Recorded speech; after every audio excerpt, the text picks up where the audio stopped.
काल रात्री 10 ते 11:30 वाजता दरम्यान यातील मृतक जोरान मुस्तफा शेख वय 17 वर्ष याला त्याच्या इंस्टाग्रामवर एक कॉल आला. कॉल आल्यानंतर त्याला इंस्टाग्रामवरून कॉलवरून असं अधिक चौकशीनंतर असं कळलं की त्याला एका ठिकाणी बोलावलं. बहुतेक ते दोघे एकमेकांना ओळखतात. त्यावरून हा जो मृतक आहे जोरान हा त्या ठिकाणी गेला आणि ज्या इंस्टाग्राम आय वरून कॉल आला होता त्याचे आम्ही डिटेल्स काढलेले आहे.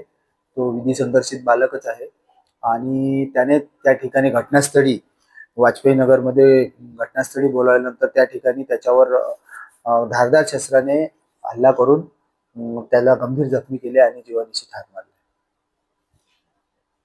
बरोबर आतापर्यंत केलेल्या चौकशीत असं निष्पन्न होत आहे की हा जो मर्डर झालेला आहे हा प्रेम प्रकरणातून झालेला आहे.